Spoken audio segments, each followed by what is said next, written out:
Bismillahirrahmanirrahim. Assalamualaikum warahmatullahi wabarakatuh. Alhamdulillah wassalatu wassalamu ala Rasulillah sayyidina wa maulana Muhammadin ibni Abdillah wa ala alihi wa sahbihi wa mawalah. Baik, bertemu kembali kita kali ini di pelajaran fikih kelas 11. Ini judulnya salah ya. Kelas 11 ya. Masih bab 2 tentang hudud, subtemanya adalah qazaf. Insyaallah kita akan membahas tentang qazaf. Baiklah, sebelum kita belajar, marilah sama-sama kita membacakan basmalah. Bismillahirrahmanirrahim. Mudah-mudahan kita diberikan pemahaman oleh Allah Subhanahu wa taala dan juga diberikan ilmu yang bermanfaat. Amin ya rabbal alamin. Langsung saja kita mulai tentang subtema qazaf. Ya, menurut bahasa atau terminologi, qazaf adalah melempar dengan menggunakan batu.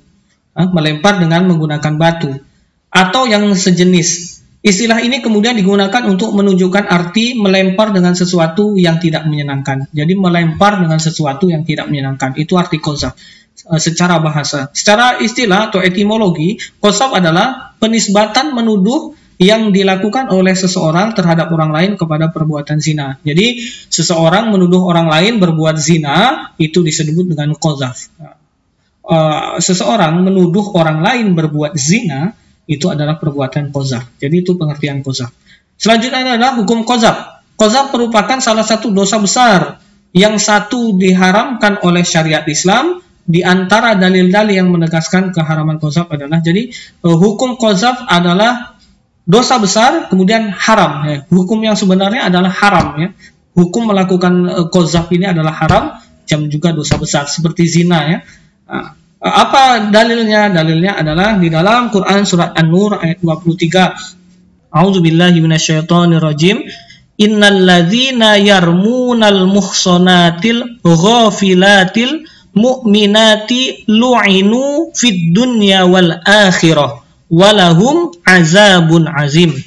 Sungguh orang-orang yang menuduh perempuan-perempuan baik yang lengah dan beriman dengan tuduhan berzina, mereka dilaknat di dunia dan di akhirat, dan mereka akan mendapatkan azab yang besar. Ya, ini keharaman kita melakukan qazaf, menuduh orang berzina. Sabda Rasulullah SAW diriwayatkan oleh Abu Hurairah.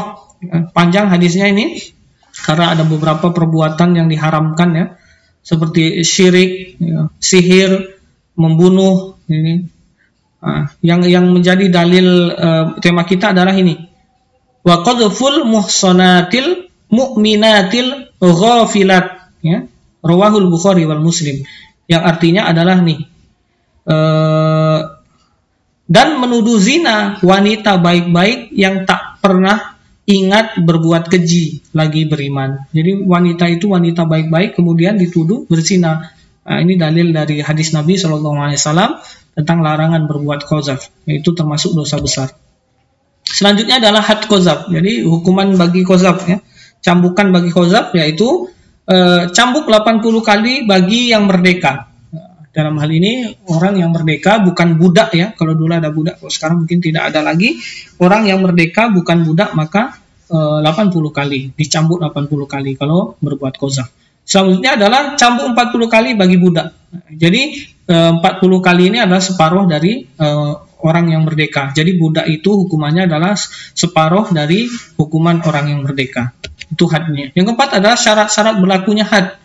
Yang pertama, tertuduh berzina adalah muhson, yaitu orang yang benar-benar tidak berzina. Jadi syarat orang itu dikenakan hukuman cambuk 80 dan 40 itu tadi adalah dia menuduh orang yang benar-benar tidak melakukan. Muhson, terjaga, istilahnya dia orang-orang yang benar baik, orang yang baik-baik gitu, tidak melakukan zina tapi dituduh, maka penuduhnya itu dikenakan had ya. Yang kedua adalah penuduh baligh dan berakal ya. Ini jelas kalau belum baligh dan orang gila misalnya, maka tidak dikenakan hukuman. Yang ketiga ada tuduhan berzina benar-benar sesuai aturan syarak, di mana saksi dalam kasus qazaf adalah 2 orang laki-laki adil dan pengakuan dari penuduh. Jadi penuduhnya juga sudah mengakui bahwasanya dia menuduh dan adanya 2 orang saksi laki-laki yang adil.